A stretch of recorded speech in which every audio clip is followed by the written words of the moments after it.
Brunei di PMMFC terus dahului puncak Liga Singapura.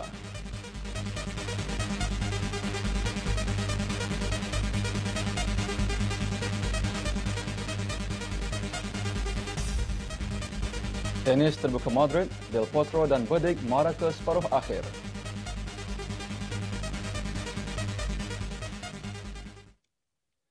Assalamualaikum warahmatullahi wabarakatuh. Salam sejahtera. Bertemu lagi dalam siaran Fokus Sukan yang disiarkan secara langsung dari Studio 3 Radio Television Brunei Bandar Seri Begawan. Liga Singapura. Pasukan Brunei di PMMFC mengutip 3 mata penuh selepas menempaskan pasukan Balestier Khalsa 3-1 di Stadium Jalan Besar Singapura.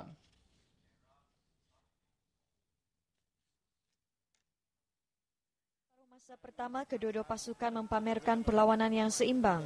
Kedua pasukan saling membuat beberapa percubaan namun tiada gol dapat dijaringkan. Sehingga minit ke-45, pasukan Balestier yang diketuai oleh Paul Cunningham berjaya menyumbat gol pertama hasil dari tendangan sudut yang disempurnakan oleh Pak Kang Jin. Perlawanan separuh masa pertama berkeputusan Balestier 1-0 pasukan Brunei di PMMFC. Park to deliver to the near post. This time he's curled it in. Park has curled it in. Park Hang-jin scores direct from the corner. It's the first time we've seen that so far this season. Pada separuh masa kedua, pasukan Brunei di PMMFC menunjukkan permainan yang baik sehingga berjaya menghasilkan gol penyamaan melalui tendangan percuma yang dilakukan oleh pemain import Ivan Djokovic pada minit ke-57.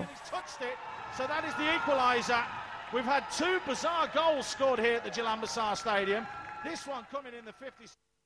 Skuad bimbingan John Simonik terus membuat persembahan yang menarik dan seterusnya berjaya menambah gol kedua pada minit ke-74 yang disempurnakan oleh Basir Osman. Rangs the keeper and slots it into an empty net. Brunei take the lead. Osman gets his 5th of the season. And a real killer. Pasukan Brunei di PMMFC terus di depan dengan menjaringkan gol ketiga pada saat minit akhir perlawanan melalui Ivan Djokovic hasil umpanan Basiru Osman.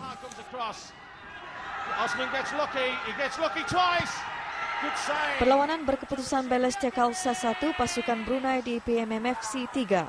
Dengan keputusan ini pasukan Brunei di PMMFC masih lagi mendahului kedudukan pasukan-pasukan dalam Liga S ketika ini.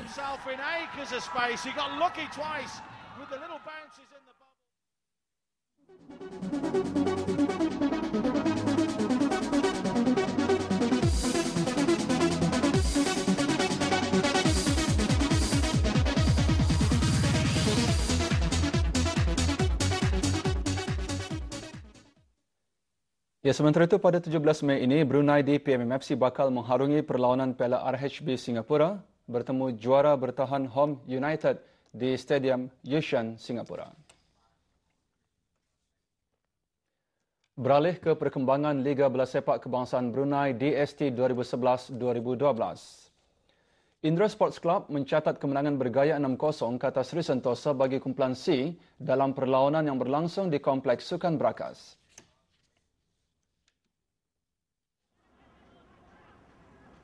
Di separuh masa pertama, Indra SC berjersey hijau mendahului lawan 1-0 seawal minit ke-4. Menerusi jaringan sendiri, pemain pertahanan Sri Sentosa, Awangku Muhammad Hafiz yang menampan bola rembatan Muhammad Khairun. Kedudukan berubah menjadi 2-0 pada minit ke-26 untuk Indra SC melalui Hamizan yang mudah menolak bola masuk ke gawang lawan setelah membuat gerak cantik 1-2 dengan Muhammad Nur Ikhwan.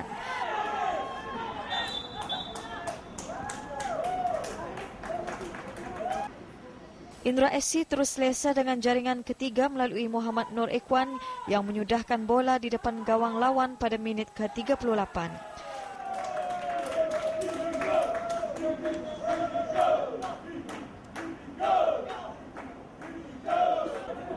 3 minit sebelum tamat separuh masa pertama, Indra SC dihadiahkan sepakan penalti apabila Awangku Muhammad Wafi mengasari Muhammad Nur Ikhwan. Muhammad Saifuddin dengan tenang menyempurnakan jaringan keempat Indra SC.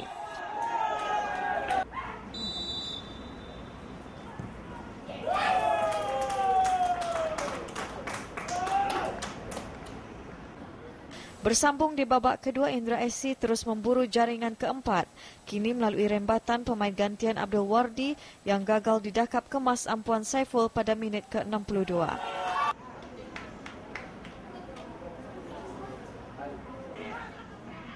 Rembatan dari Abdul Muiz sisa melengkapkan kemenangan bergaya Indra SC menjadi 6-0 pada minit ke-74.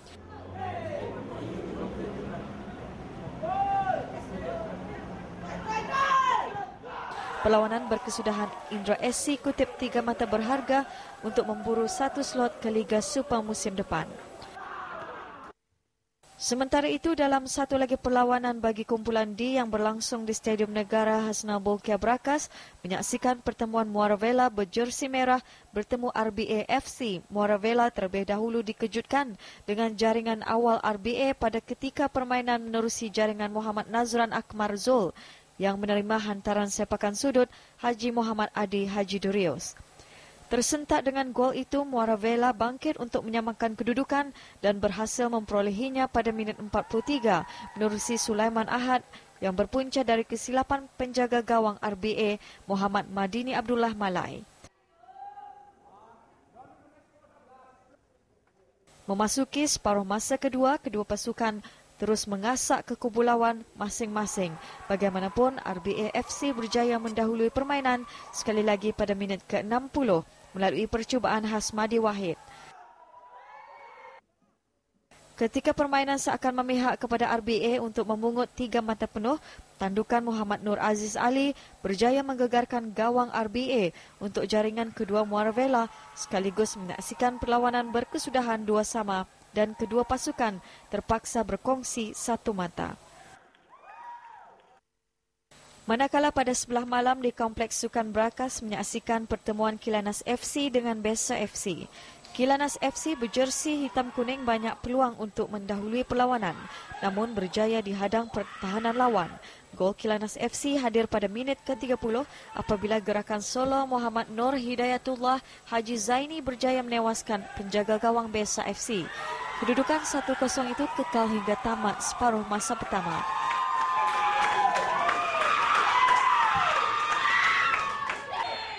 Bersambung separuh masa kedua, Besa FC merubah rentak permainan sekurang-kurangnya untuk menyamakan kedudukan. Namun beberapa percubaan Besa FC berjaya dihadang pertahanan lawan. Pada minit ke-64, Kilanas FC berjaya menambah gol kedua mereka hasil jaringan Muhammad Razi Haji Lamid. Kedudukan 2 Kilanas FC dan 0 Besa FC itu kekal hingga whistle penamat. Dengan kemenangan itu, Kilanas FC menempah slot ke Liga Super.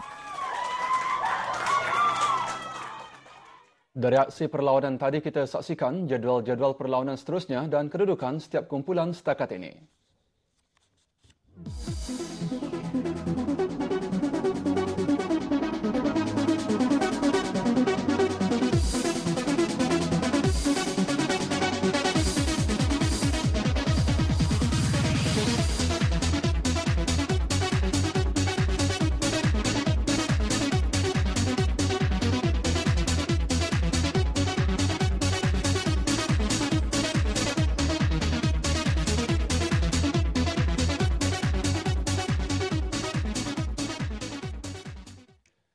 Liga Bola Sepak Veteran Kebangsaan Brunei Piala Presiden 2012. Pasukan Temburong dan Muara Vela mara ke perlawanan suku akhir walaupun kedua pasukan terikat satu sama dalam perlawanan bagi kumpulan C yang berlangsung di Padang Sekolah Menengah Pihin Datu Seri Maharaja, Kampung Mentiri.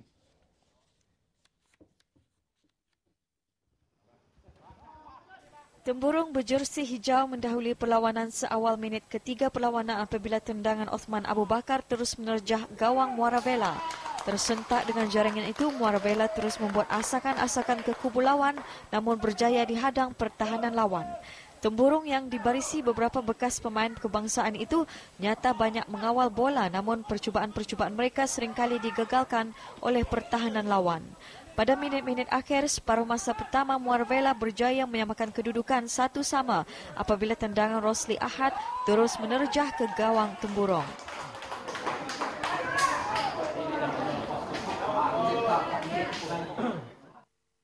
Bersambung separuh masa kedua dengan membuat beberapa pertukaran pemain, kedua-dua pasukan mengharapkan untuk memburu gol kemenangan, namun tiada jaringan dibuat.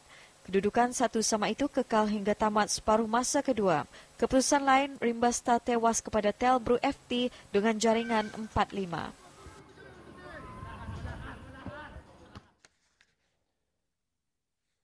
Pasukan Hoki Brunei Muara masih mengungguli tangga teratas dalam kejohanan Liga Hoki Remaja Jemputan 23 tahun 2012.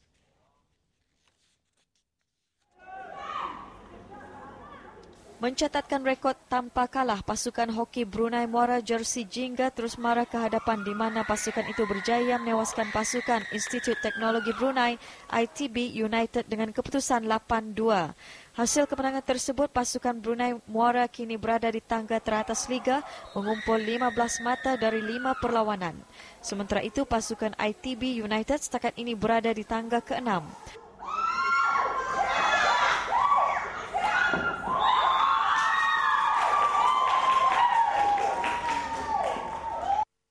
Kemenangan besar 11-2 tidak mensia-siakan para pemain remaja pasukan Majlis Sukan Sekolah-Sekolah Brunei Darussalam MSSSBD. Jersey biru setelah berjaya menundukkan pasukan daerah Tutong dan sekaligus meletakkan MSSSBD berada di tangga kedua, manakala pasukan Tutong berada di tangga ke-7.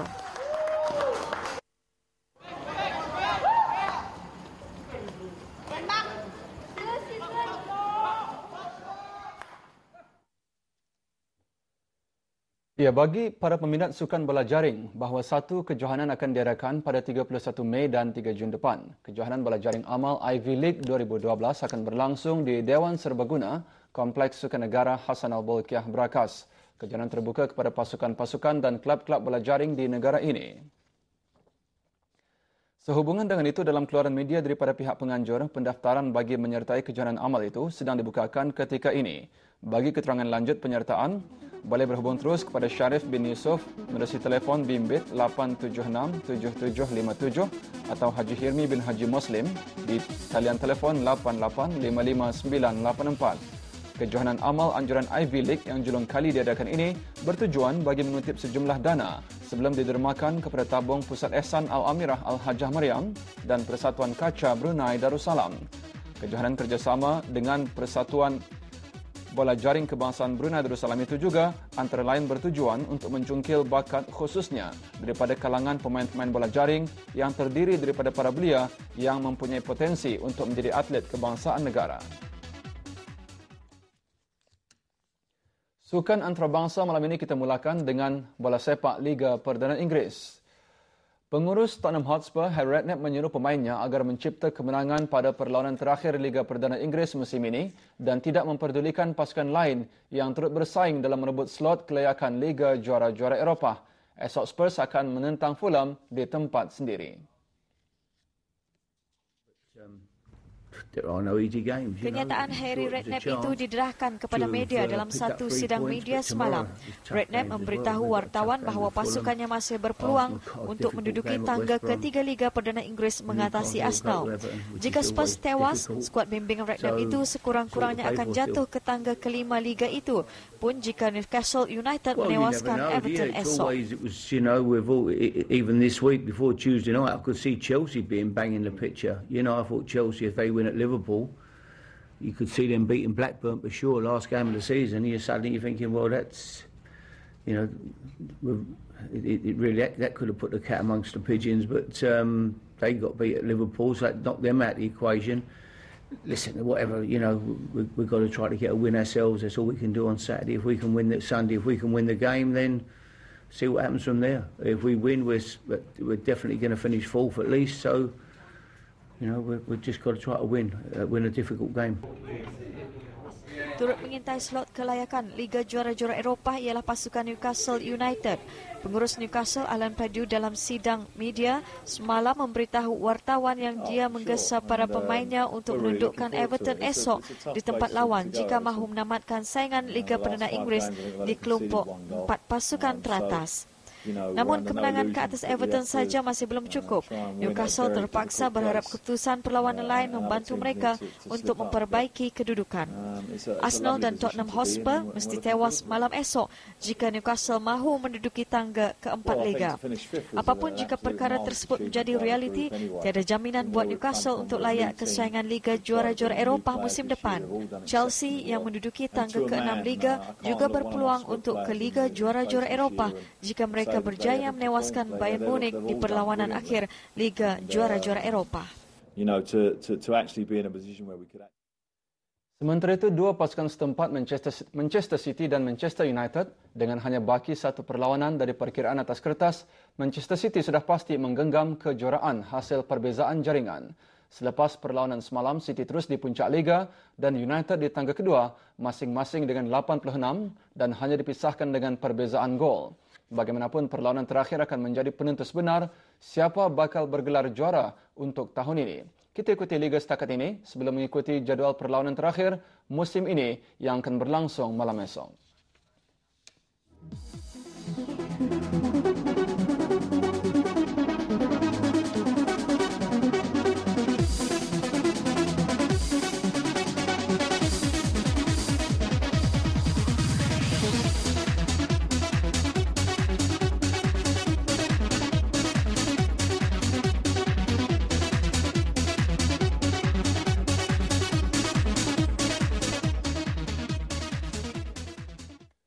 Beralih ke kejohanan tenis terbuka Madrid, pemain pilihan ke-10 kejohanan Juan Martín del Potro dan pilihan ke-6 kejohanan Thomas Berdych mara ke pusingan berakhir selepas menewaskan lawan masing-masing di suku akhir.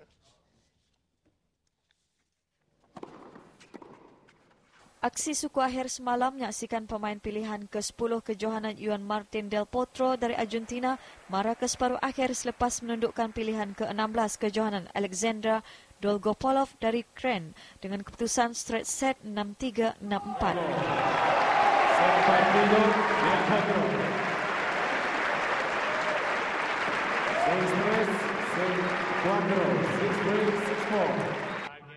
Turut melangkah ke separuh akhir ialah pilihan ke-6 kejohanan Thomas Berdych dari Republik Czech. Berdych layak ke separuh akhir selepas menyingkirkan pilihan ke-15 kejohanan Fernando Verdasco dari Spanyol dengan kemenangan mudah straight set 6-2, 6-1. Set partido, Berdych. 2 sets a 0. 6-1, 6-2.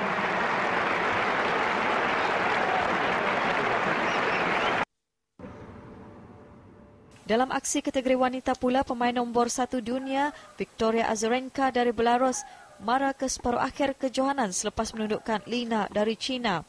Azarenka bagaimanapun terpaksa bertarung hingga 3 set sebelum berjaya menyingkirkan pilihan ke-8 kejohanan itu dengan kiraan 3-6, 6-3 dan 6-3.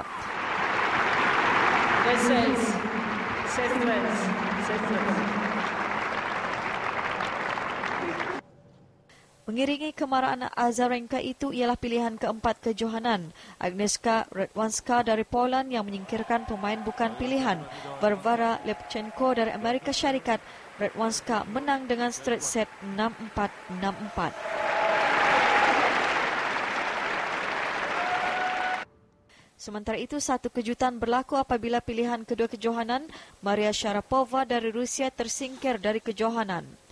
Ini selepas tewas di tangan pilihan ke-9 kejohanan Serena Williams dari Amerika Syarikat. Serena menang mudah dengan keputusan straight set 6-1, 6-3.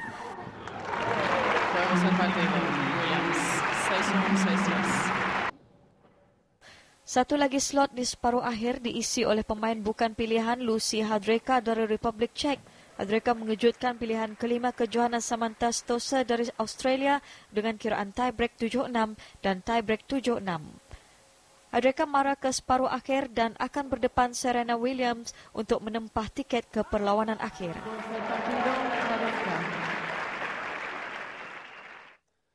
Dari kejohanan tenis itu kita beralih ke perkembangan sukan Formula 1. Pemandu McLaren Mercedes Jenson Button melawankan amaran awal apabila muncul pemandu paling terpantas pada sesi latihan bebas semalam menjelang perlombaan F1 Grand Prix Spanyol.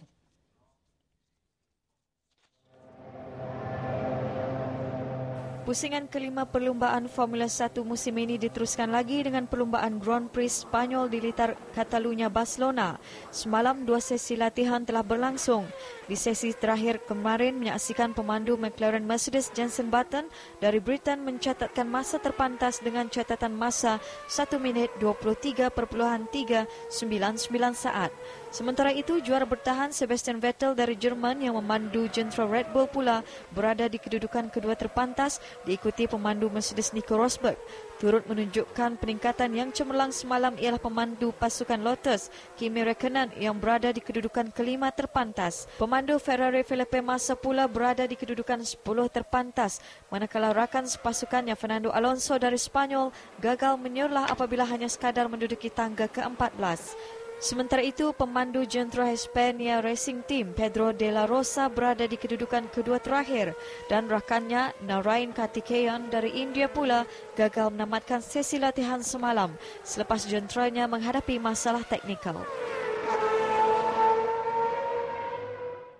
Dengan berakhirnya perkongsian maklumat itu tadi, sedikit sebanyak memberikan gambaran pencapaian sukan dalam Fokus Sukan minggu ini.